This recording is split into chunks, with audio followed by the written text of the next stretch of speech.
Make over ಕಲಿಯುವಂತಹ ಹೆಣ್ಮಕ್ಳಿಗೆ ಈ portfolio ಶೂಟ್ಸ್ಗಳು ಎಷ್ಟು ಇಂಪಾರ್ಟೆಂಟ್ ಆಗುತ್ತೆ? ಸೊ ನೀವೇನ್ ವರ್ಕ್ ತೋರಿಸ್ತೀರಾ, ನಿಮ್ಮ ಹತ್ರ ವರ್ಕೇ ಇಲ್ಲ ಅಂದಾಗ ಜಸ್ಟ್ ನೀವು ಬಾಯಲ್ಲಿ ಎಕ್ಸ್ಪ್ಲೈನ್ ಮಾಡಿದ್ರೆ ಕ್ಲೈಂಟ್ ನಿಮ್ಗೆ ಬುಕಿಂಗ್ ಮಾಡ್ತಾರ. ನಾವಿವಾಗ ಏನ್ ಕಲರ್ ಇದೀವಿ ಅದನ್ನ ಫೇರ್ ಆಗಿ ಮಾಡೋದಲ್ಲ ಮೇಕಪ್ ಅಂದ್ರೆ. ಮೇಕಪ್ ಅಂತಂದ್ರೆ ನಮ್ ಬ್ಯೂಟಿ ಏನಿದೆ ಅದನ್ನ ಎನ್ಹಾನ್ಸ್ ಮಾಡೋದು. ನೀವು ಬ್ರೈಡಲ್ ಮೇಲೆ ಕಾನ್ಸಂಟ್ರೇಷನ್ ಕೊಟ್ಕೊಂಡು ಕೂತ್ಕೊಂಡ್ರೆ ಒಂದ್ರ ಮೇಲೆ ಡಿಪೆಂಡ್ ಆಗ್ಬಾರ್ದು ಅನ್ನೋದಷ್ಟೇ ನನ್ನ ಇಂಟೆನ್ಷನ್. ಬೆಳಿಬೇಕು ಅಂತಂದ್ರೆ ವಿರೋಧಿಗಳು ಟೀಕೆ ಟಿಪ್ಪಣಿಗಳು ಇರ್ಲೇಬೇಕಿಲ್ಲ ಅಂತಂದ್ರೆ ಬೆಳೆಯೋದಕ್ಕೆ ಆಗೋದಿಲ್ಲ ಅಂತ. ಸೊ ಒಂದು ಲುಕ್ ನ ಕ್ರಿಯೇಟ್ ಮಾಡಿದ ತಕ್ಷಣ ಆ ಲುಕ್ಗೆ ಜೀವ ತುಂಬೋದಕ್ಕೆ ನೀವು ರೆಡಿ ಇರ್ತೀರಾ. ಅವತ್ತು ನಾನು ಕುತ್ಕೊಂಡು ಡಿಸೈಡ್ ಮಾಡಿದೆ ದುಡ್ಡಿಗೆ ಎಷ್ಟು ಬೆಲೆ ಇದೆಯಲ್ಲ, ಒಂದ್ ಒಳ್ಳೆ ದಾರಿಲಿ ದುಡ್ಡು ಮಾಡ್ಲೇಬೇಕು ಅಂತ ಹೇಳಿ ನಾನೇ ಫಸ್ಟ್ 25,000 rupees ಫೀಸ್ ನ ರೆಡ್ಯೂಸ್ ಮಾಡಿದ್ದಂತ ಆಲ್ರೆಡಿ ನಿಮ್ಗೆ ಹೇಳಿದೆ. ಅದೇ ಒಂದು ದೊಡ್ಡ ಇಶ್ಯೂ ಆಗೋಯ್ತು ಇಂಡಸ್ಟ್ರಿನಲ್ಲಿ. 45 ಜನದಲ್ಲಿ ಒಂದಿಬ್ರು ಮಾತ್ರ ನಮ್ಗೆ ಅಪೋಸಿಟ್ ಮಾತಾಡಿ 48 ಜನ ನನ್ನ ಪರ ಮಾತಾಡ್ತಾರೆ ಅಂದ್ರೆ ನಮ್ಮ ಎಜುಕೇಶನ್ ಹಿಂಗಿದೆ ಅಂತ ನೀವು ಯೋಚನೆ ಮಾಡಿ.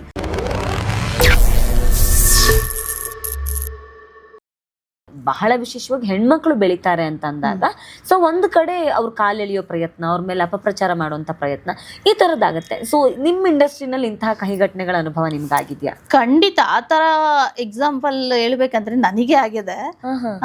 ಬಿಕಾಸ್ ನೋಡಿ, ನಾನೇ ಫಸ್ಟ್ 25,000 rupees ಫೀಸ್ ನ ರೆಡ್ಯೂಸ್ ಮಾಡಿದ್ದಂತ ಆಲ್ರೆಡಿ ನಿಮ್ಗೆ ಹೇಳಿದೆ.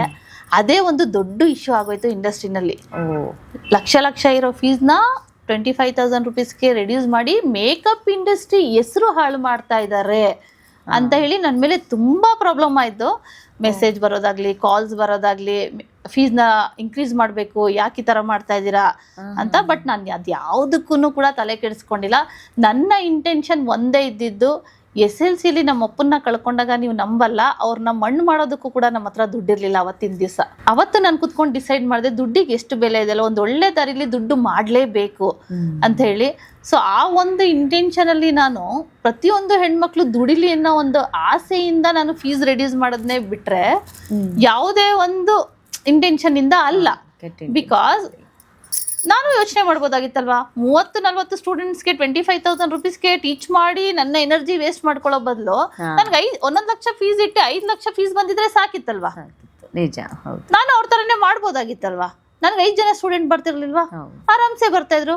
ನಾನು ಯಾವತ್ತು ದುಡ್ಡು ಮಾಡೋ ಇಂಟೆನ್ಷನ್ಲಿ ಮೇಕಪ್ ಫೀಸ್ನ ರೆಡ್ಯೂಸ್ ಮಾಡಿಲ್ಲ. ಎಲ್ಲ ಹೆಣ್ಮಕ್ಳು ದುಡಿಲಿ, ಬದುಕ್ಲಿ. ಯಾಕಂದ್ರೆ ಎಷ್ಟೋ ಜನ ನೋಡ್ತಾ ಇದೀನಿ, ಹಸ್ಬೆಂಡ್ಗಳು ಸರಿ ಇರಲ್ಲ, ಕೆಲವೊಂದು ಕಡೆ ಪೇರೆಂಟ್ಸ್ಗಳಿರಲ್ಲ, ಬ್ಯಾಕ್ ಗ್ರೌಂಡ್ ಸಪೋರ್ಟ್ ಇರಲ್ಲ. ತುಂಬಾ ಹೆಣ್ಮಕ್ಳಿಗೆ ದುಡಿಬೇಕು ಅನ್ನೋ ಆಸೆ ಇರುತ್ತೆ, ಆದ್ರೆ ಅವ್ರಗಳಿಗೆ ಯಾರು ಯಾವ ದಾರಿನಲ್ಲಿ ಹೋಗಿ ದುಡಿಬೇಕು ಅನ್ನೋದು ಗೊತ್ತಿರಲ್ಲ. ಸೊ ಈಸಿ ವೇ, ತುಂಬಾ ಜನದಲ್ಲಿ ಮಕ್ಳು ಇರ್ತಾರೆ, ಈಚೆ ಹೋಗಿ ಕೆಲಸ ಮಾಡಕ್ಕಾಗಲ್ಲ, ಒಬ್ರ ಹತ್ರ ಮಕ್ಳನ್ನ ನೋಡ್ಕೋಬೇಕು ಅನ್ನೋದಿರುತ್ತೆ. ಸೊ ನಮ್ಮ ಮೇಕಪ್ ಇಂಡಸ್ಟ್ರಿ ಹೆಂಗೆ ಅಂದ್ರೆ ತಿಂಗಳಲ್ಲಿ 1-2-3 ದಿವಸ ಹೋಗಿ ಕೆಲಸ ಮಾಡಿ ಬಂದ್ರು ಬೇರೆ ದಿವಸ ಎಲ್ಲ ಫ್ಯಾಮಿಲಿ ಜೊತೆ ಟೈಮ್ ಸ್ಪೆಂಡ್ ಮಾಡ್ಬೋದು. ಸೊ ಫ್ಯಾಮಿಲಿಗೂ ಟೈಮ್ ಕೊಡ್ಬೋದು, ಅರ್ನಿಂಗು ಮಾಡ್ಬೋದು. ಜಸ್ಟ್ ಮೇಕಪ್ ಇಂಡಸ್ಟ್ರಿ ಸೆಲೆಕ್ಟ್ ಮಾಡಿದ್ರೆ, ಬ್ಯೂಟಿಷಿಯನ್ ಸೆಲೆಕ್ಟ್ ಮಾಡಿದ್ರೆ ಅದು ಕೂಡ ತುಂಬಾ ಹಾರ್ಡ್ ವರ್ಕ್ ಇದೆ. ಸೊ ಅದೆರಡು ಮ್ಯಾನೇಜ್ ಮಾಡೋ ತರದ್ದು ಯೋಚನೆ ಮಾಡ್ಕೋಬಹುದು ಅಂತ. ನನಗೆ 25,000 ಫೀಸ್ ಅಂತ ಹೇಳಿದ್ರೆ ನಾನು ಹೇಳಿದ್ರು ವರ್ತ್ ಆಗುತ್ತಾ? ಯಾಕೆಂದ್ರೆ ಈಗ ತೀರಾ ರೀಸೆಂಟ್ ಆಗಿ ನಾನು ಯಾರೋ ಒಬ್ಬ ಹೆಣ್ಮಗಳು ಮೇಕವರ್ ಕಲ್ತ ಹೆಣ್ಮಗಳದ್ದು ಕೇಳ್ತಾ ಇದ್ದೆ. ಒಂದ್ಸಲ ಮೇಕವರ್ನ ಇಷ್ಟು ಒಂದು ಪ್ರೈಸ್ ಕಲ್ತ್ರೆ ಅಲ್ಲಿಗೆ ಮುಗಿಯಲ್ಲ, ಅದ್ರ ಜೊತೆಗೆ ಪ್ರಾಡಕ್ಟ್ಸ್ಗಳನ್ನ ತಗೋಬೇಕು ನಾವು. ಪ್ರಾಡಕ್ಟ್ಸ್ ನಂತರ ಮತ್ತೆ ಅದಕ್ಕೊಂದಷ್ಟು ಇನ್ವೆಸ್ಟ್ ಮಾಡಬೇಕು, ಮತ್ತೆ ಪೋರ್ಟ್ಫೋಲಿಯೋ ಶೂಟ್ಸ್ ಮಾಡಬೇಕು. ಸೊ ಇದಕ್ಕೆಲ್ಲ ತುಂಬಾ ಖರ್ಚಾಗುತ್ತೆ, ಒಂದ್ಸಲಕ್ಕೆ ಮುಗಿಯುವಂಥದ್ದಲ್ಲ ಅಂತ. ಬಟ್ 25,000 ಮೇಕವರ್ ಕಲ್ಸಿದ್ರೆ ಅದಾದ ನಂತರ ಕಲ್ತಿರೋ ಹೆಣ್ಮಕ್ಳಿಗೆ ಏನೆಲ್ಲ ಖರ್ಚಿರುತ್ತೆ, ಇವತ್ತಿಗೆ ಮೇಕವರ್ ಕಲಿಯೋ ಹೆಣ್ಮಕ್ಳಿಗೆ ಎಷ್ಟು ಇನ್ವೆಸ್ಟ್ಮೆಂಟ್ನ ಅವಶ್ಯಕತೆ ಇದೆ ಅಂತ. ಖಂಡಿತ ನೋಡಿ, ನಾನು 25,000 ರೆಡ್ಯೂಸ್ ಮಾಡಿದ ಕಾರಣನೇ ಇದೆ. ಯಾಕಂತಂದ್ರೆ ನೀವು ಹೇಳಿದಾಗೆ ಜಸ್ಟ್ 25,000 ಇನ್ವೆಸ್ಟ್ ಮಾಡಿದ ತಕ್ಷಣ ಕಂಪ್ಲೀಟ್ ಆಗೋಗಲ್ಲ. ಅದಾದ್ಮೇಲೆ ಪ್ರಾಡಕ್ಟ್ ತಗೊಳ್ಳೇಬೇಕಲ್ವಾ. ಪ್ರಾಡಕ್ಟ್ ಇಲ್ಲದೆ ನೀವು ಹೆಂಗ್ ಕ್ಲೈಂಟ್ ನ ಅಟೆಂಡ್ ಮಾಡ್ತೀರಾ? ಸೊ ಬಿಫೋರ್ ದಟ್ ಎಲ್ಲ 1.5 lakh ಫೀಸ್ ಇದ್ದಾಗ ಇದ್ರ ಜೊತೆನೂ ಅದು ಇನ್ಕ್ಲೂಡ್ ಆಗ್ತಾ ಇತ್ತು. ಓವರ್ ಆಲ್ ಒಂದು ಮೇಕಪ್ ಕೋರ್ಸ್ ಕಂಪ್ಲೀಟ್ ಮಾಡ್ಕೊಂಡು ಈಚೆ ಬರಬೇಕು ಅಂತಂದ್ರೆ 3 lakhs ಆಗ್ತಾ ಇತ್ತು. ಸೊ ಅವಾಗ ತುಂಬಾ ಕಷ್ಟ ಆಗ್ತಾ ಇತ್ತು. ಅವಾಗ ಏನಾಯ್ತು, ಸ್ಟೂಡೆಂಟ್ಸ್ಗಳಿಗೆ ಬೇಜಾರಾಗಕ್ಕೆ ಸ್ಟಾರ್ಟ್ ಆಯ್ತು. ಯಾಕಂದ್ರೆ ಪಾಪ ಅಷ್ಟು ಅರ್ನ್ ಮಾಡೋದು ರಿಟರ್ನ್ ಬ್ಯಾಕ್ ತಗೊಳೋದಕ್ಕೆ ತುಂಬಾ ಲಾಂಗ್ ಟೈಮ್ ತಗೋತಿತ್ತು.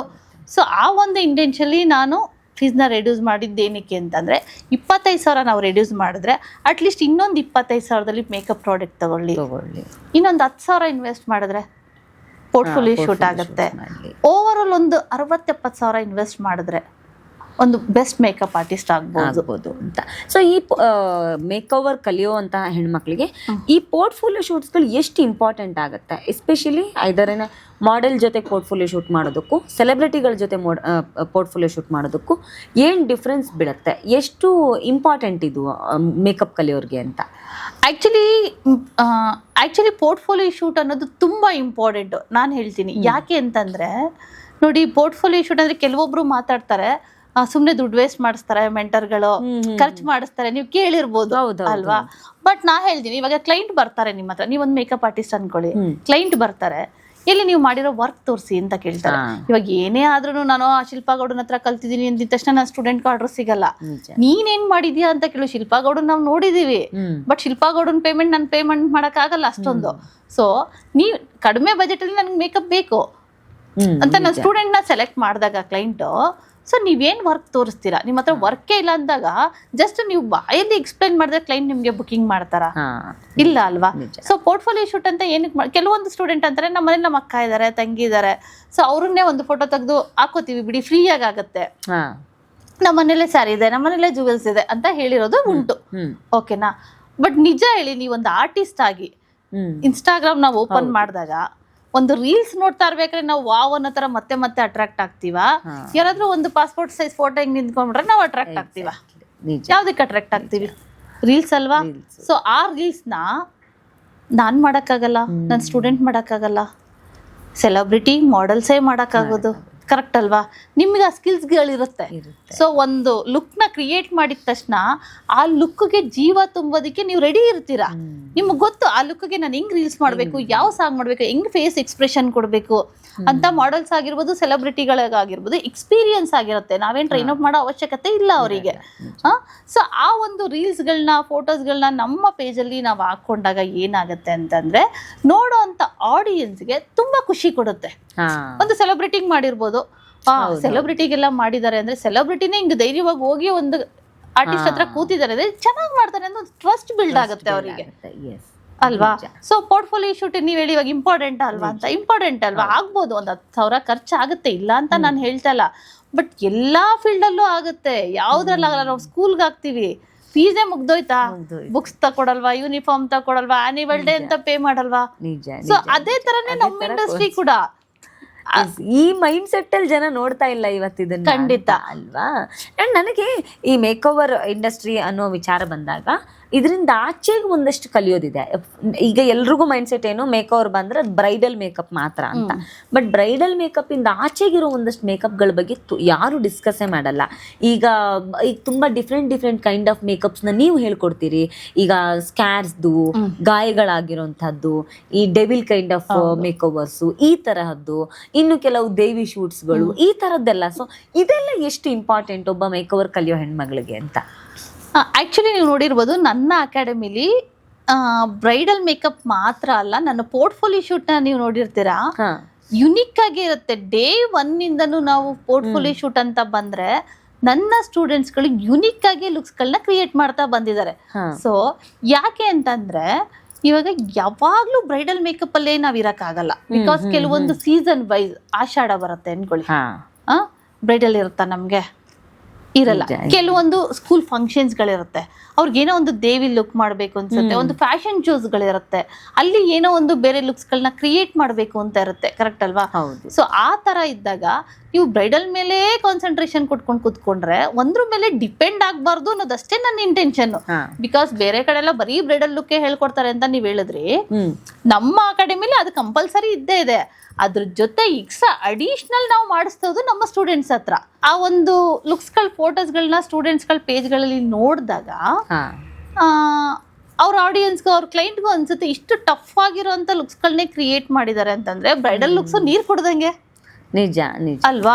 ಸೊ ಸ್ಕಿಲ್ ನ ಅದೇ ಫೀಸಲ್ಲಿ ನಾವೇನು ಎಕ್ಸ್ಟ್ರಾ ಫೀಸಸ್ ತಗೋತಾ ಇಲ್ಲ ಅಲ್ವಾ, ಅದೇ ಫೀಸಲ್ಲಿ ನಾವ್ ಎಕ್ಸ್ಟ್ರಾ ನಾಲೆಡ್ಜ್ ನ ಕೊಡೋದನ್ನ ತಗೊಳೋದಕ್ಕೆ ಏನ್ ಪ್ರಾಬ್ಲಮ್ ಏನು? ಸೊ ಈ ಇದರಲ್ಲಿ ಮೇಕ್ ಓವರ್ ಇದ್ರ ಜೊತೆಗೆ ಈ ಕಿಟ್ಗಳು, ಸ್ಪೆಷಲ್ ಮೇಕಪ್ ಕಿಟ್ಸ್ಗಳು, ಇದಕ್ಕೆ ಎಷ್ಟು ಕಾಸ್ಟ್ ಆಗುತ್ತೆ? ಯೂಶ್ವಲ್ ಮೇಕವರ್ ಕಲಿಯುವಂಥ ಹೆಣ್ಮಗಳು ಇದಕ್ಕೆ ಎಷ್ಟು ಇನ್ವೆಸ್ಟ್ಮೆಂಟ್ ಮಾಡಬೇಕಾಗುತ್ತೆ? ಈಗ ಬ್ರಷಸ್ ಇರ್ಬೋದು, ಕಿಟ್ಸ್ ಇರ್ಬೋದು, ಆ್ಯಂಡ್ ಅದರಲ್ಲೂ ಬ್ರ್ಯಾಂಡೆಡ್ ಪ್ರಾಡಕ್ಟ್ಸ್ಗಳನ್ನ ಕ್ಲೈಂಟ್ಸ್ಗಳು ಎಕ್ಸ್ಪೆಕ್ಟ್ ಮಾಡ್ತಾರೆ because of the skin care routine ಅದೆಲ್ಲ ಅನ್ನೋ ಕಾರಣಕ್ಕೆ. ಸೊ ಇದಕ್ಕೆಲ್ಲ ಹೆಣ್ಮಕ್ಳು ಕಲಿಬೇಕು ಅಂತ ಹೊರಡುವಂಥ ಹೆಣ್ಮಕ್ಳು, ಸೊ ಇದ್ರ ಬಗ್ಗೆ ಒಂದು ಎಷ್ಟು ಅಂತ ಯೋಚನೆ ಇಟ್ಕೊಳ್ಬೇಕಾಗತ್ತೆ ಅಂತ, ಎಷ್ಟು ಖರ್ಚು ಮಾಡಬೇಕು ಅನ್ನೋದ್ರ ಯೋಚನೆ? ಒಂದು ಅಪ್ರಾಕ್ಸ್ ಹೇಳ್ಬೇಕಂದ್ರೆ 2 types ಆಫ್ ಕಿಟ್ಸ್ ನಾವು ರೆಡಿ ಮಾಡ್ಬೋದು. ನಾವು ಸ್ಟಾರ್ಟಿಂಗ್ ಅಲ್ಲೇ ಹೇಳಿದಾಗೆ 2 types ಆಫ್ ಕ್ಲೈಂಟ್ಸ್ ನಮ್ಮ ಹತ್ರ ಬರ್ತಾರೆ. ಕೆಲವೊಬ್ರು ಹೈಯರ್ ಎಂಡ್ ಬ್ರ್ಯಾಂಡ್ ನ ಎಕ್ಸ್ಪೆಕ್ಟ್ ಮಾಡ್ಕೊಂಡ್ ಬರ್ತಾರೆ, ಅವರು ತುಂಬಾ ಪೇ ಮಾಡಕ್ಕೂ ರೆಡಿ ಇರ್ತಾರೆ. ಸೊ ನಾನ್ ಹೇಳೋದು ಸ್ಟೂಡೆಂಟ್ಸ್ ಗಳಿಗೆ ಸ್ಟಾರ್ಟಿಂಗ್ ಯಾರು ಆತರ ಬರಲ್ಲ, ಇರೋದನ್ನ ಜಿನ್ಯೂನ್ ಆಗಿ ಹೇಳ್ತೀನಿ. ಬಿಕಾಸ್ ಸ್ಟೂಡೆಂಟ್ಸ್ ಗಳು ಇವಾಗ ನನ್ನ ಹತ್ರ ಕಲ್ತೋಗಿ ಅವರು ಪರ್ ಸೆಷನ್ 20,000 rupees ಚಾರ್ಜ್ ಮಾಡ್ತೀನಿ ಅಂದ್ರೆ ಸ್ಟೂಡೆಂಟ್ಸ್ ಹತ್ರ ಯಾಕೆ ಹೋಗ್ತಾರೆ? ನನ್ನ ಹತ್ರ ಬರ್ತಾರೆ, ಶಿಲ್ಪಾಗೌಡ ಎಕ್ಸ್ಪೀರಿಯನ್ಸ್ ಶಿಲ್ಪಾಗೌಡನ ಹತ್ರ ಮಾಡಿಸ್ಕೋತೀವಿ ಅಂತ. ಸೊ ನಾನು ಪ್ರತಿಯೊಂದು ಸ್ಟೂಡೆಂಟ್ಸ್ ಗಳದ್ದು ಹೆಸರು ಮಾಡೋವರೆಗೂ ಕಡಿಮೆಗೆ ಮಾಡಿ, ಆಯ್ತಾ? ಕಡಿಮೆಗೆ ಮಾಡಕ್ ಬರ್ಬೇಕು ಅನ್ನೋವಾಗ 2 ತರ ಕಿಟ್ಸ್ ಇರುತ್ತೆ. ಒಂದು ತುಂಬಾ ಪ್ರೊಫೆಷನಲ್ ಆಗಿ ನೀವು ಹೋಗಿ ತುಂಬಾ ಹೈಯರ್ ಎಂಡ್ ಬ್ರ್ಯಾಂಡೇ ತಗೋತೀರ ಅಂತಂದ್ರೆ overall hair and beauty kits ಅಂತಂದ್ರೆ ಒಂದು 50,000 to 60,000 ಎಕ್ಸ್ಪೆನ್ಸಿವ್ ಇರುತ್ತೆ. ಇಲ್ಲ ನಮ್ಗೆ ಅಷ್ಟು ಪೇ ಮಾಡಕ್ಕಾಗಲ್ಲ, ಇವಾಗ ನಾನು ಒಂದು ಬ್ರೈಡಲ್ ಮೇಕಪ್ ನ 7,000ಗೆ ಮಾಡಿ ಇನ್ನೊಂತ ಕ್ಲೈಂಟ್ ಇದ್ದಾರೆ, ಓಕೆನಾ? ಸೊ ಅಂತವರಿಗೆ ನಾವು ಒಂದು 25,000 rupees ಕಿಟ್ ನ ಕೂಡ ರೆಡಿ ಮಾಡ್ಕೋಬಹುದು. ಇವಾಗ ಎಕ್ಸಾಂಪಲ್, ನಾನ್ ಹಾಕಿರೋ ಲಿಪ್ಸ್ಟಿಕ್ 500 ಇರ್ಬೋದು, ನೀವ್ ಹಾಕಿರೋ 1000 ಇರ್ಬೋದು. ಹಂಗಂತ ನಂದು ಲೋಕಲ್ ನಿಜ ಇಲ್ಲ ಅಲ್ವಾ? ತೀರಾ 50 rupees ಹೋದ್ರೆ ಲೋಕಲ್ ಸ್ಕಿನ್ ಪ್ರಾಬ್ಲಮ್ ಆಗುತ್ತೆ, ಕರೆಕ್ಟ್ ಅಲ್ವಾ? ಬ್ರ್ಯಾಂಡ್ಸ್ ಬೇರೆ ಬೇರೆ ಇರುತ್ತೆ ಅಷ್ಟೇ, ಬಿಕಾಸ್ ಲೋಕಲ್ ಅಲ್ಲ. ಫಿನಿಶಿಂಗ್ ಕ್ವಾಲಿಟಿ ಮೇಲೆ ಡಿಪೆಂಡ್ ಆಗುತ್ತೆ. 500 rupees ಲಿಪ್ಸ್ಟಿಕ್ ಚೆನ್ನಾಗೇ ಇರುತ್ತೆ, ಬಟ್ 1000 rupees ಲಿಪ್ಸ್ಟಿಕ್ ಇನ್ನೊಂಚೂರು ಫಿನಿಶಿಂಗ್ ಜಾಸ್ತಿ ಕೊಡುತ್ತೆ. ಅರ್ಥ ಆಗ್ತಿದ್ಯಾ? ಫಿನಿಶಿಂಗ್ ತುಂಬಾ ಜಾಸ್ತಿ ಬೇಕು ಅನ್ನೋರು 25,000 ಪೇ ಮಾಡಕ್ ರೆಡಿ ಇರ್ತಾರೆ ಕ್ಲೈಂಟ್. ಇಲ್ಲ ನನಗೆ 5,000 ರೂಪಾಯಿ ಮೇಕಪ್ ಪೇ ಮಾಡಿ 10,000 ರೂಪಾಯಿ ಮೇಕಪ್ ಮಾಡಿ ಅಂತ ಕೇಳೋರು ಸ್ವಲ್ಪ ಕಡಿಮೆ ಆದ್ರೂ ಪರವಾಗಿಲ್ಲ ಅಡ್ಜಸ್ಟ್ ಮಾಡ್ಕೋತಾರೆ. ಬಟ್ ಅವ್ರಿಗೆ ಮೇಕಪ್ ಮಾಡಿಸ್ಕೋಬೇಕು ಅನ್ನೋ ಆಸೆ ಇರುತ್ತೆ, ಅದನ್ನ ಕಂಪ್ಲೀಟ್ ಮಾಡ್ಕೊಡ್ತೀವಿ ಅಲ್ವಾ? ನಾವು ನಮ್ಮ ಪ್ರತಿಯೊಂದು ಸ್ಟೂಡೆಂಟ್ಸ್ ಅಷ್ಟೇ ತುಂಬಾ ಒಳ್ಳೆ ಬ್ರ್ಯಾಂಡ್ನೇ ಸೆಲೆಕ್ಟ್ ಮಾಡಿ, ಬ್ರ್ಯಾಂಡ್ ಅಲ್ಲೂ higher end brand, affordable price ಅಂತ 2 types ಬ್ರ್ಯಾಂಡ್ಸ್ ಗಳಿದಾವೆ. ಬ್ರ್ಯಾಂಡ್ಸ್ ಚೆನ್ನಾಗಿರುತ್ತೆ, ಖಂಡಿತ. ಸೊ ಅದ್ರ ಮೇಲೆ ಡಿಪೆಂಡ್ ಆಗುತ್ತೆ.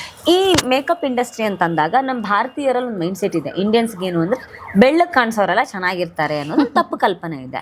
ಸೊ ನೀವು ಯಾವ್ದಾದ್ರು ಕ್ಲೈಂಟ್ ಬಂದು ನನ್ನನ್ನ ಸ್ವಲ್ಪ ಬೆಳ್ಳಗ್ ಮಾಡಿ ಅಂತಂದಾಗ ಅದನ್ನ ರೆಫ್ಯೂಸ್ ಮಾಡಿರೋದಿದ್ಯಾ?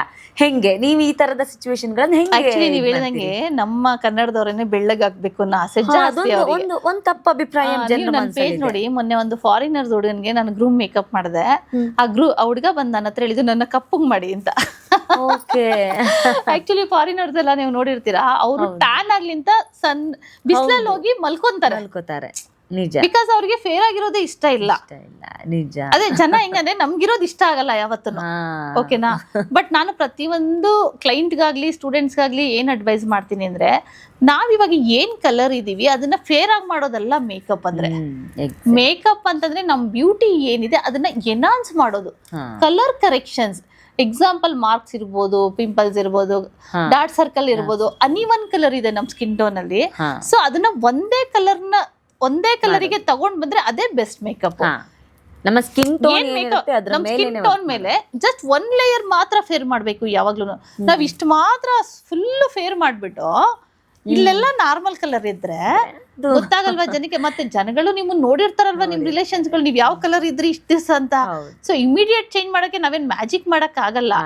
ಬ್ಯೂಟಿನ ಎನ್ಹಾನ್ಸ್ ಮಾಡೋದಷ್ಟೇ ಮೇಕಪ್ ಆರ್ಟಿಸ್ಟ್ ಕೆಲಸ. ಸೊ ನಾನ್ ಯಾರಿಗೂ ಸಜೆಸ್ಟೇ ಮಾಡಲ್ಲ. ಇನ್ನು ಕೆಲವೊಬ್ರು ಅನ್ಕೋತಾರೆ ಲೈಟ್ ಶೇಡ್ ಹಾಕ್ಬಿಟ್ರೆ ಫೇರ್ ಆಗ್ಬಿಡ್ತಾರೆ ಅಂತ, ಅದು ತಪ್ಪು. ತುಂಬಾ ಸ್ಟೂಡೆಂಟ್ ಡೌಟ್ಸ್ಗೆ ಏನಾಗಿರುತ್ತೆ ಅಂತಂದ್ರೆ, ಮ್ಯಾಮ್ ಮೇಕಪ್ ಮಾಡದ್ಮೇಲೆ ಗ್ರೇಗೆ ಟರ್ನ್ ಆಗೋಯ್ತು, ಯಾಕೆ ಅಂತ ತುಂಬಾ ಸ್ಟೂಡೆಂಟ್ಸ್ ಗಳು ಮೆಸೇಜ್ ಆಗ್ತಾ ಇರ್ತಾರೆ ಇನ್ಸ್ಟಾಗ್ರಾಮ್ ಅಲ್ಲಿ. ಬೇರೆ ಬೇರೆ ಮೇಕಪ್ ಆರ್ಟಿಸ್ಟ್ ಗಳ ಸ್ಕಿನ್ ಕಲರ್ ಚೇಂಜ್. ಹೌದು, ಬಟ್ ಅವ್ರ ಮೈಂಡ್ ಸೆಟ್ ಏನಂದ್ರೆ ಫೇರ್ ಆಗಿ ಕಾಣಿಸ್ಲಿಂತ ತುಂಬಾ ಲೈಟರ್ ಶೇಡ್ ನ ತಗೊಂಡ್ ಹೋಗ್ಬಿಟ್ಟಿರ್ತಾರೆ. ಎಕ್ಸಾಂಪಲ್ ನಾನ್ ಮೀಡಿಯಂ ಕಲರ್ ಇದೀನಿ, ನೀವು ಫೇರ್ ಇರ್ತೀರಾ, ನಿಮಗೆ ಹಾಕುವಂತ ಫೌಂಡೇಶನ್ ತಗೊಂಬಂದ್ ನಾನ್ ಫೇರ್ ಆಗ್ಬೇಕು ಬೆಳ್ಳಗಾಗ್ಬೇಕು ಅನ್ಬಿಟ್ಟು ಹಾಕೊಂಡ್ರೆ ಅದೇನಾಗುತ್ತೆ, ಆಫ್ಟರ್ 20-30 minutes ಗ್ರೇಗೆ ಟರ್ನ್ ಆಗುತ್ತೆ. ಸೊ ಅದು ತುಂಬಾ ಜನಕ್ಕೆ ಗೊತ್ತಿರಲ್ಲ.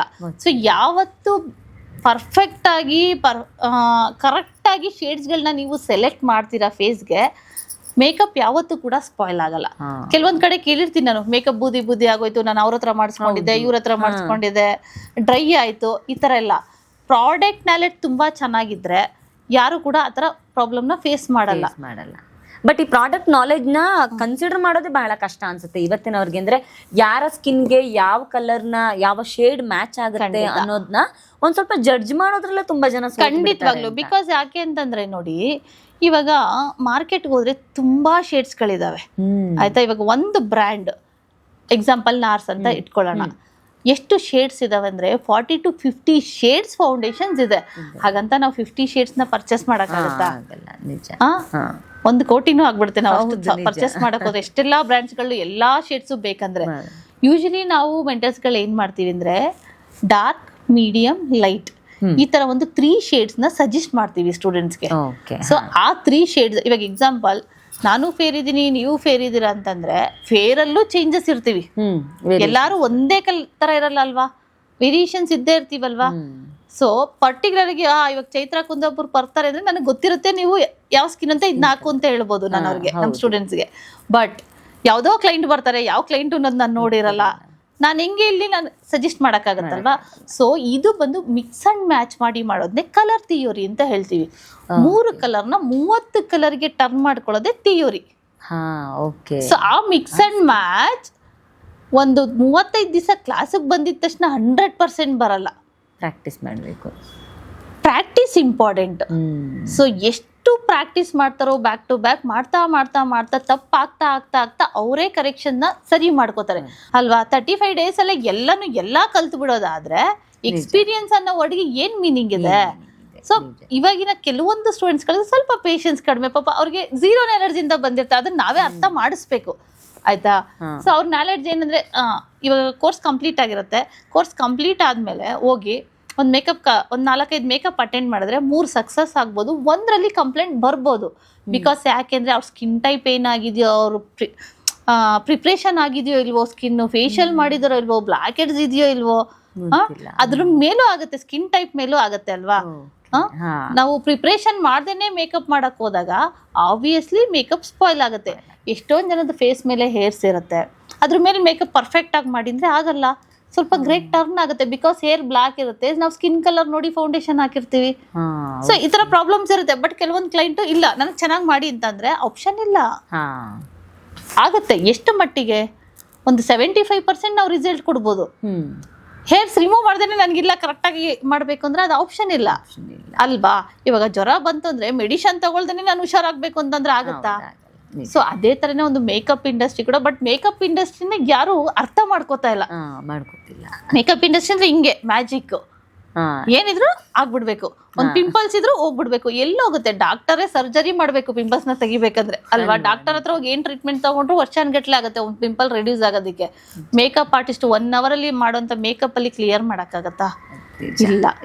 ಸೊ ಪಿಂಪಲ್ ಅಲ್ಲೇ ಇರುತ್ತೆ, ಬಟ್ ಆ ಕಲರ್ ಕರೆಕ್ಷನ್ ಮಾಡಿ ಒಂದು ಲೆವೆಲ್ಗೆ ತರ್ಬೋದು ಅಷ್ಟೇ ಅಲ್ವಾ. ಆ ಒಂದು ವಾಸ್ತವನ ಕೆಲವೊಂದು ಸ್ಟೂಡೆಂಟ್ ಅರ್ಥ ಮಾಡ್ಕೋತಾ ಇಲ್ಲ. ಅದು ಪ್ರತಿಯೊಂದು ಅಕಾಡೆಮಿ ಸ್ಟೂಡೆಂಟ್ ಬಗ್ಗೆನೂ ನಾನು ಮಾತಾಡ್ತಾ ಇದ್ದೀನಿ. ಕೆಲವೊಬ್ರಿಗೆ ಪಾಪ ಆತರ ಅರ್ಥ ಆಗ್ತಾ ಇಲ್ಲ. ಬಟ್ ನಾನು ಹೇಳುದು ಕ್ಲೈಂಟಿಗೆ ಇವಾಗ ನಾನು ಹೇಗೆ ಇರ್ತೀನಿ ಇದಕ್ಕಿಂತ 1 ಲೆವೆಲ್ ಚೆನ್ನಾಗಿ ಕಾಣಿಸಿದ್ರೆ ಸಾಕು ಅವರಿಗೆ. ಹೌದು, ನಿಜ ಹೇಳ್ಬೇಕಂದ್ರೆ ಡಿಫರೆನ್ಸ್ ಕಲರ್ಸ್ ಏನ್ ಡಿಫರೆನ್ಸ್ ಇರುತ್ತೆ ಸ್ಕಿನ್ ಅಲ್ಲಿ, ಅದು ಮ್ಯಾನೇಜ್ ಆದ್ರೆ ಸಾಕು. ಖಂಡಿತ ಅಲ್ವಾ. ಸೊ ನಿಜ. ಸೊ ನನಗೆ ಇದ್ರ ಜೊತೆಗೆ ಒಂದು ಕುತೂಹಲ ಇರುವಂತದ್ದು, ಈಗ ಈ ಸ್ಕಿನ್ ಅಲ್ಲಿ ನೀವು ಯಾವ್ದೇ ಮೇಕವರ್ ಆರ್ಟಿಸ್ಟ್ ಒಬ್ಬ ಮೇಕವರ್ ಮಾಡಕ್ ಕೂತ್ಕೊಂಡ್ರೆ ಮೊದಲು ಕೇಳೋ ಪ್ರಶ್ನೆ ನನಗೆ ಬಹಳ ಸಲ ಕೇಳಿರುವಂತದ್ದು, ನಿಮ್ದು ಯಾವ ಟೈಪ್ ಆಫ್ ಸ್ಕಿನ್ ಅಂತ. ಅಂದ್ರೆ ಆಯಿಲಿ ಸ್ಕಿನ್, ಡ್ರೈ ಸ್ಕಿನ್, ಈ ತರ ಎಲ್ಲ. ಸೊ ರೆಗ್ಯುಲರ್ ಆಗಿ ಹೆಂಗ್ ಇದನ್ನ ನಾವು ಫೈಂಡ್ ಔಟ್ ಮಾಡ್ಕೊಳ್ಳೋದು? ಆಕ್ಚುಲಿ ನಿಜ ಹೇಳ್ಬೇಕಂದ್ರೆ ಕೆಲವೊಂದು ಕ್ಲೈಂಟಿಗೆ ಗೊತ್ತಿರಲ್ಲ ನಂದೇನ್ ಸ್ಕಿನ್ ಅಂತ. ಈಗ ನನಗೂ ಗೊತ್ತಿಲ್ಲ. So most of the times ಹಂಗೆ ಆಗಿರೋದು. ನನಗೆ ಇನಿಷಿಯಲ್ ಡೇಸ್ ನಲ್ಲಿ ಎಲ್ಲರೂ ಮೇಕವರ್ ಮಾಡುವಾಗ ನಮ್ ಸ್ಕಿನ್ ಟೈಪ್ ಏನು ಅಂತ ಗೊತ್ತಿರಲ್ಲ. ಬೆಸ್ಟ್ ಮೇಕಪ್ ಆರ್ಟಿಸ್ಟ್ ಕ್ಲೈಂಟ್ ಅನ್ನ ಕೇಳೋದಲ್ಲ ನಿಮ್ ಸ್ಕಿನ್ ಟೈಪ್ ಏನು ಅಂತ, ನಾವು ರಿಕಗ್ನೈಸ್ ಮಾಡ್ಬೇಕು ಸ್ಕಿನ್ ಟೈಪ್ ಏನು ಅಂತ. ಬಿಕಾಸ್ ಕ್ಲೈಂಟಿಗೆ ಹೆಂಗಾಗತ್ತೆ ಗೊತ್ತಾ, ಸಮ್ಮರ್ ಬಂದ್ರೆ ಆಯಿಲಿ ಆಗುತ್ತೆ, ವಿಂಟರ್ ಬಂದ್ರೆ ಡ್ರೈ ಆಗುತ್ತೆ. ಪರ್ಟಿಕ್ಯುಲರ್ ನಂದು ಇದೇ ಸ್ಕಿನ್ ಲೈಫ್ ಟೈಮ್ ಹಿಂಗೆ ಇರುತ್ತೆ ಅಂತ ನಾವು ಸೀಸನ್ ವೈಸ್ ಚೇಂಜ್ ಆಗ್ತಾ ಹೋಗುತ್ತೆ. ಅದೇ ತರ ಸೀಸನ್ ವೈಸ್ ನಾವು ಪ್ರಾಡಕ್ಟ್ ಕೂಡ ಚೇಂಜ್ ಮಾಡ್ತೀವಿ, ಇಲ್ಲ ಪ್ರಿಪರೇಷನ್ ಅಲ್ಲಿ ಚೇಂಜ್ ಮಾಡ್ಕೋತೀವಿ. ಸೊ ಒಂದು ನೋಡಿ, ಇವಾಗ ಡಾಕ್ಟರ್ ಹತ್ರ ಹೋದ್ರೆ ಏನೋ ಕೆಲವೊಂದು ಮಿಷನ್ಸ್ ಗಳಿರುತ್ತೆ ಅವ್ರ ಹತ್ರ ಕಂಡಿಡಿಯೋದಕ್ಕೆ, ಆಯಿಲಿ ಸ್ಕಿನ್ ಡ್ರೈ ಸ್ಕಿನ್ ಅಂತ. ಯಾವ್ದೇ ಮೇಕಪ್ ಆರ್ಟಿಸ್ಟ್ ಬ್ಯೂಟಿಷಿಯನ್ ಹತ್ರ ಅದಿರಲ್ಲ. ಸೊ ಹೆಂಗ್ ಕಂಡಿಡಿಬೇಕು? ನಮ್ಮ ಕಣ್ಣಿಂದನೇ ಕಂಡಿಡಿಬೇಕು. ಆಯ್ತಾ. ನಮ್ಮ ಕಣ್ಣೇ ಚೆನ್ನಾಗಿ ಕೆಲಸ ಮಾಡ್ಬೇಕು. ಇವಾಗ ನೋಡಿ ಅಲ್ಲಿ ಇಬ್ರು ಕೂತಿದ್ದಾರೆ ಅಂದ್ರೆ ಅವ್ರ ಸ್ಕಿನ್ ಮ್ಯಾಟ್ ಆಗಿ ಡ್ರೈ ಆಗಿ ಕಾಣಿಸ್ತಾ ಇದೆಯಾ ಅಥವಾ ಆಯಿಲಿ ಕಾಣಿಸ್ತಿದ್ಯಾ, ಅದು ಯಾವಾಗ ಕಂಡುಹಿಡಿಬಹುದು ಅಂತಂದ್ರೆ ಇವಾಗ ಯಾವ್ದೋ ಒಂದು ಕ್ಲೈಂಟ್ ಡೈರೆಕ್ಟ್ ಆಗಿ ಬಂದಾಗ ನಾವು ಜಡ್ಜ್ ಮಾಡಕ್ಕಲ್ಲ. ಅವ್ರು ಏನೋ ಒಂದು ಮಾಯಿಶ್ಚರೈಸರ್ ಸನ್ಸ್ಕ್ರೀನ್ ಅಪ್ಲೈ ಮಾಡ್ಕೊಂಡು ಬಂದಾಗ ನಮ್ಗೆ ಅದು ರೆಕಗ್ನೈಸ್ ಮಾಡಕ್ ಆಗಲ್ಲ. ಫೇಸ್ ವಾಶ್ ಮಾಡಿಸ್ಬೇಕು, ವಾಶ್ ಮಾಡಿ 15 ಮಿನಿಟ್ಸ್ ವೆಯ್ಟ್ ಮಾಡಬೇಕು. 15 ಮಿನಿಟ್ಸ್ ಕ್ಲೈಂಟ್ ಪಕ್ಕ ಕೂತ್ಕೊಂಡು ಅವ್ರ ಫೇನ್ ಫೀಲ್ ಆಗ್ತಾ ಇದೆ, ಡ್ರೈ ಆಗ್ತಿದ್ರೆ ಸ್ಕಿನ್ ಏನಾಗುತ್ತೆ ಸ್ವಲ್ಪ ಟೈಟ್ ಆಗೋ ಫೀಲ್ ಆಗ್ತಾ ಇರುತ್ತೆ. ಆಯ್ತಾ, ಅದು ಕೇಳಿಲ್ಲ ನೋಡ್ತಿದ್ದಂಗೆ ಎಕ್ಸ್ಪೀರಿಯನ್ಸ್ ಪರ್ಸನ್ಗೆ ನಮಗೆಲ್ಲ ಗೊತ್ತಾಗ್ಬಿಡುತ್ತೆ ಆಕ್ಚುಲಿ. ಇವಾಗ ಎಕ್ಸಾಂಪಲ್ ಅಡಿಗೆ ಮಾಡ್ತೀರಾ, ಉಪ್ಪು ಕಡಿಮೆ ಆಗಿರುತ್ತೆ, ಮತ್ತೆ ಎಷ್ಟು ಹಾಕ್ಬೇಕು ಅಂತ ಗ್ರಾಮ್ ಲೆಕ್ಕ ನಾವ್ ಹೇಳಕ್ಕಾಗತ್ತಾ? ನಿಮ್ಮ ಮಮ್ಮಿ ಹೇಳ್ಕೊಡ್ತಾರಾ? ಇಲ್ಲ. ಒಂದು ಅಳತೆ ಅದೆಲ್ಲ. ಇನ್ನೊಂದ್ ಸ್ವಲ್ಪ ಹಾಕೊಂಡ್ರೆ ಸಾಕಪ್ಪ ನನಗೆ, ಇಲ್ಲ ಜಾಸ್ತಿ ಹಾಕೋಬೇಕಾ, ಅದೆಲ್ಲ ನಿಮ್ದೇ ಆದಂತ ಟ್ಯಾಲೆಂಟ್. ಅದು ಕೂಡ ಸ್ಕಿಲ್ಸ್ ಕೂಡ ಇಂಪಾರ್ಟೆಂಟ್ ಆಗುತ್ತೆ ಒಂದು makeup ಆರ್ಟಿಸ್ಟ್ಗೆ. A to Z, A ಇಂದ Z ವರ್ಗು ಒಂದು ಮೆಂಟರ್ ಮೇಲೆ ಡಿಪೆಂಡ್ ಆಗೋದಲ್ಲ. ನಿಮ್ಗೆ ಆದಂತ ಒಂದು ಜನರಲ್ ನಾಲೆಜ್. ಕೆಲವೊಂದು ಕಡೆ ಒಂದು ಐ ಶಾಡೋ ಪ್ಯಾಲೆಟ್ ಅಲ್ಲಿ ಲೈಟ್ ಹಾಕಿದ್ರೆ ಪಾಪ ಡಾರ್ಕ್ ಹಾಕ್ತಿರ್ತಾರೆ, ಡಾರ್ಕ್ ಹಾಕಿದ್ರೆ ಲೈಟ್ ಹಾಕ್ತಿರ್ತಾರೆ. ಲೈಟು ಡಾರ್ಕು ವ್ಯತ್ಯಾಸನೂ ಗೊತ್ತಿರಲ್ಲ ಕೆಲವೊಬ್ರಿಗೆ. ಪಾಪ ಮನೇಲಿ ಇರ್ತಾರೆ, ಅವ್ರಿಗೆ ಏನಂದ್ರೆ ಏನೂ ಗೊತ್ತಿರಲ್ಲ. ಸೊ ಅಂತವ್ರು ಬಂದಿರ್ತಾರೆ ಕೆಲಕ್ಕೆ, ಅವ್ರನ್ನ ರೆಡಿ ಮಾಡೋದೇ ನಮ್ ಕೆಲ್ಸ ಅಲ್ವಾ. ಸೊ ಅಂತವ್ರನ್ನ ರೆಡಿ ಮಾಡ್ಬೇಕು ಅಂದ್ರೆ ಸ್ವಲ್ಪ ಲಾಂಗ್ ಟೈಮ್ ತಗೊಳುತ್ತೆ.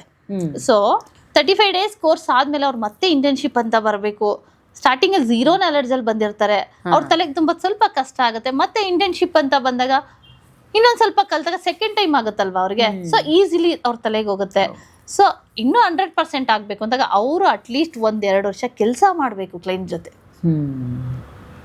ಇಲ್ಲ ಮೆಂಟರ್ಸ್ಗಳ ಜೊತೆ. ಮೆಂಟರ್ ಎಲ್ಲಾದ್ರೂ ಹೋಗ್ಬೇಕಾದ್ರೆ ಹೋಗಿ ಎಕ್ಸ್ಪೀರಿಯನ್ಸ್ ಮಾಡ್ಕೋಬೇಕು.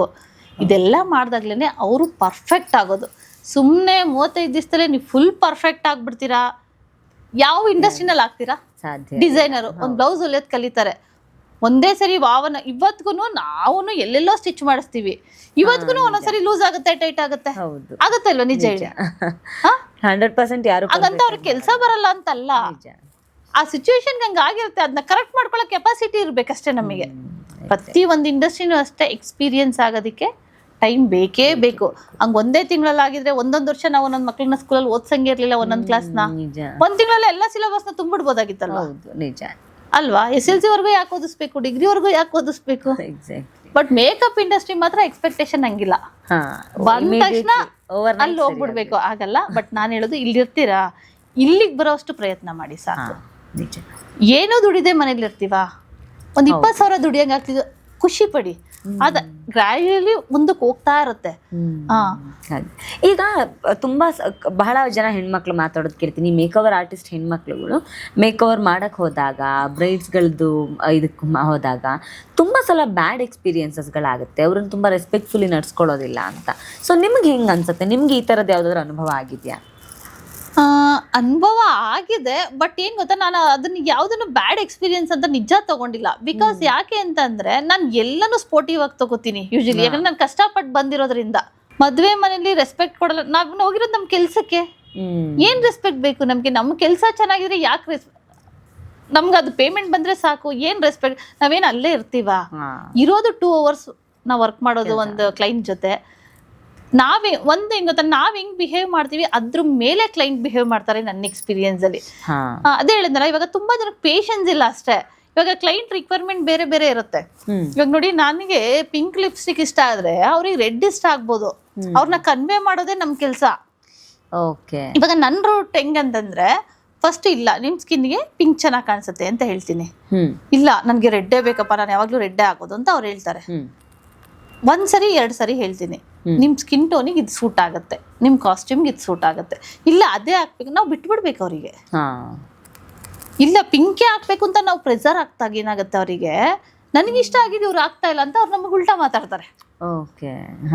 ಸೊ ಎಲ್ಲಾರ್ಗು ಎಲ್ಲಾನು ಇಷ್ಟ ಆಗಲ್ಲ. ನನಗೆ ಇಷ್ಟ ಆಗಿದ್ ನಿಮ್ಗೆ ಇಷ್ಟ ಆಗ್ಬೇಕಂತ ರೂಲ್ಸ್ ಇಲ್ಲ ಅಲ್ವಾ? ಸೊ ಕ್ಲೈಂಟ್ ಏನ್ ಇಷ್ಟನೋ ಅದನ್ನ ನಾವು ಮಾಡ್ಕೊಳ್ಳೋಣ. ಅದನ್ನ ಮಾತಾಡೋ ಒಂದು ರೀತಿ ಇರುತ್ತೆ. ಇವಾಗ ಮೇಕಪ್ ಮಾಡ್ಬೇಕಾದ್ರೆ ಬ್ರೈಡಲ್ಗಿಂತ ಅವ್ರ ಫ್ರೆಂಡ್ಸು ರಿಲೇಷನ್ ಬರೋದೇ ಜಾಸ್ತಿ ಮಧ್ಯದಲ್ಲಿ. ಇದಂಗಿದೆ ಅದಂಗಿದೆ ಅಂತ ಹೇಳ್ಕೊಂಡು ನಾವು ಕೆಲವೊಬ್ರು ಏನ್ ಮಾಡ್ತಾರೆ ಗೊತ್ತಾ, ಆರ್ಟಿಸ್ಟ್ಗಳು, ನಮಗ್ ಗೊತ್ತು ಬಿಡಿ ಮಾಡ್ತೀವಿ ಅಂತಾರೆ. ಅದು ಇಷ್ಟ ಆಗಲ್ಲ ಕ್ಲೈಂಟ್ಗಳಿಗೆ. ಹೌದಾ ಆಯ್ತು ಮಾಡ್ಕೊಡ್ತೀವಿ ಬಿಡಿ ಅಂದ್ಬಿಟ್ರೆ ಮುಗೀತಲ್ವಾ ಮಾತು. ಅದು ಮಾಡಲ್ಲ. ಇವಾಗ ನಾವು ತುಂಬಾ ಜನ ನೋಡಿದೀವಿ, ನಮ್ಮ ಜೊತೆ ಬರೋ ಸ್ಟೂಡೆಂಟ್ಸ್ ಗಳೇ ನಾವು ನೋಡಿದೀವಲ್ವಾ, ಅವ್ರೇನೆ ಮ್ಯಾಮ್ ನೀವ್ ಯಾಕೆ ಹೇಳಿದಕ್ಕೆಲ್ಲ ಅಂತೀರ. ಅವ್ರು ದುಡ್ಡು ಕೊಡ್ತಾರೆ ನಮಗೆ. ಅವ್ರ ರಿಕ್ವೈರ್ಮೆಂಟ್ ಪ್ರಕಾರ ನಾವು ಮಾತಾಡ್ಬೇಕು. ಕೇಳಬೇಕಾ? ಬರೀ ಕೆಲಸ ಅಂತಲ್ಲ, ಮಾತಾಡೋದನ್ನ ಕಲೀರಿ ಫಸ್ಟ್. ನಾವ್ 2 ಅವರ್ ಅಷ್ಟೇ, ನಾವೇನು ಅವ್ರ ಜೊತೆ ಸಂಸಾರ ಮಾಡ್ತಾ ಇಲ್ವಲ್ಲ ಆರ್ಗ್ಯುಮೆಂಟ್ ಮಾಡ್ಕೊಂಡು ಕುತ್ಕೊಳ್ಳೋದಕ್ಕೆ. ನಿಜ. ಸೊ ನಾನು ಇದುವರೆಗೂ ಹೋಗಿರೋ ಕಡೆ ಎಲ್ಲಾ ಕಡೆ ರೆಸ್ಪೆಕ್ಟ್ ಅಂತೂ ಸಿಕ್ಕಿದೆ. ಬಿಕಾಸ್ ನಮ್ ಕೆಲಸ ಅಷ್ಟು ಚೆನ್ನಾಗಿದೆ. ಯಾವಾಗ ರೆಸ್ಪೆಕ್ಟ್ ಕೊಡಲ್ಲ ಅಂತಂದ್ರೆ ನಮ್ ಕೆಲಸ ಚೆನ್ನಾಗಿಲ್ದೆ ಇದ್ದಾಗ, ನನ್ನ ಪ್ರಕಾರ. ಯಾಕಂದ್ರೆ 20 ವರ್ಷ ಸತತವಾಗಿ ನಾನು ಈ ಫೀಲ್ಡ್ ಅಲ್ಲಿ ನಡ್ಕೊಂಡು ಬಂದಿರೋದು. ಕ್ಲೈಂಟ್ ನ ಹ್ಯಾಂಡ್ಲಿಂಗ್ ಕೆಪಾಸಿಟಿ ನಮಗ್ ಗೊತ್ತಿದ್ರೆ ಅವ್ರ ಮೈಂಡ್ ಸೆಟ್ ಅರ್ಥ ಮಾಡ್ಕೊ ಹುಡುಕೊಂಡು ಬರ್ತಾರೆ ಕ್ಲೈಂಟ್ಗಳು ನಮ್ಮನ್ನ. ಯಾಕಂದ್ರೆ ಇವತ್ತು ನಾವು ಅನ್ನ ತಿಂತಾ ಇರೋದೇ ಕ್ಲೈಂಟ್ ಇಂದ. ಸೊ ಕ್ಲೈಂಟ್ ಮೇಲೆ, ಸ್ಟೂಡೆಂಟ್ಸ್ ಮೇಲೆ ನಾವು ಕಂಪ್ಲೇಂಟ್ ಮಾಡ್ಕೊಂಡು ಕೂತ್ಕೊಂಡ್ರೆ ಲಾಭ ಇಲ್ಲ ಅದು. ಯಾಕಂದ್ರೆ ಅವ್ರಿಲ್ಲ ಅಂದ್ರೆ ನಾವಿಲ್ಲ ಅಲ್ವಾ. ಸೊ ಬಗ್ಬಿಡೋಣ ಒಂದ್ ನಿಮಿಷ, ಏನಾಗತ್ತೆ. ಲೈಫಲ್ಲಿ ಇದನ್ನು ತುಂಬಾ ಸಲ ನಾವು ಕಲ್ತ್ಕೋಬೇಕಾಗುತ್ತೆ ಅಂತ ಅಲ್ವಾ. ಒಬ್ಬ ನಾರ್ಮಲ್ ಹೆಣ್ಮಗಳು ಡೈಲಿ ಸ್ಕಿನ್ ಕೇರ್ ರೂಟೀನ್ ಎಷ್ಟು ಮಾಡಬೇಕು, ಎಷ್ಟು ಅವಶ್ಯಕತೆ ಇದೆ, ಎಷ್ಟು ಸ್ಟೆಪ್ನ ಸ್ಕಿನ್ ಕೇರ್ ರೂಟೀನ್ ಬೇಕು ಅಂತ? ನನ್ನ ಕ್ಲೈಂಟ್ಗಾಗ್ಲಿ ಮತ್ತೊಬ್ರಿಗಾಗ್ಲಿ ಈ ತರ ಎಕ್ಸ್ಟ್ರಾಡಿನರಿಯಾಗಿ ಏನಾದ್ರು ಅವ್ರ ಸಜೆಷನ್ ಕೇಳಿದ್ರೆ ನಾನು ಕೊಡೋದೇ ಇಲ್ಲ. ಯಾವಾಗ್ಲೂ ನಾವು ಒಂದು ಕ್ರೀಮಿಂದನೇ ಏನೋ ಒಂದು ಸಿರಮ್ ಹಾಕಿನೇ ನಮ್ಮ ಸ್ಕಿನ್ ನ ಮೇಂಟೈನ್ ಮಾಡಬೇಕು, ಅದು ಸುಳ್ಳು. ಟ್ರೆಂಡ್ ಪ್ರಕಾರ ಮೇಕಪ್ ಮಾಡೋದಲ್ಲ ಮೇಕಪ್. ಏನು ಪ್ರಾಬ್ಲಮ್ ಇಲ್ಲ. ಇವಾಗ ಸೋಷಿಯಲ್ ಮೀಡಿಯಾ ತುಂಬಾ ಅಪ್ಡೇಟ್ ಆಗ್ಬಿಟ್ಟಿದೆ. ಏನ್ ಬೇಕಂದ್ರೂ ಅಲ್ಲೇ ಸಿಗುತ್ತೆ ನಿಮ್ಗೆ. ಒಂದು ಪ್ರಾಡಕ್ಟ್ ನಾಲೆಡ್ಜ್ ಆಗಿರ್ಬೋದು, ಏನ್ ಮಾಡ್ಬೇಕು ಅನ್ನೋದು. ಕರೆಕ್ಟ್ ಅಲ್ವಾ? ನಿಜ ಹೇಳ್ಬೇಕಂದ್ರೆ ನಾನು ಒಂದೇ ಸರಿ ಬ್ರೈಡಲ್ ಮೇಕಪ್ ಕೋರ್ಸ್ ಮಾಡಿರೋದು. ಸೊ ಅದಾದ್ಮೇಲೆ ಯಾವುದೇ ಯುನಿಕ್ ಲುಕ್ ಕಲಿಯೋದಕ್ಕೆ ಅಂತ ನಾನು ಯಾವುದೇ ಕೋರ್ಸ್ಗೂ ಇದುವರೆಗೂ ದುಡ್ಡು ಹಾಕಿಲ್ಲ. ಸೊ ಎಷ್ಟು ದಿವಸ ಇನ್ನೊಬ್ರ ಮೇಲೆ ಡಿಪೆಂಡ್ ಆಗತ್ತೆ. ನಾವು ಕ್ರಿಯೇಟಿವಿಟಿನ ನಾವು ಕ್ರಿಯೇಟ್ ಮಾಡಬೇಕು. ನನ್ನ ಕೆಲಸ ನೋಡ್ತಾರೆ, ಇಷ್ಟಪಡ್ತಾರೆ, ಇನ್ನೂ 10 ಜನಕ್ಕೆ ರೆಫರ್ ಮಾಡ್ತಾರೆ.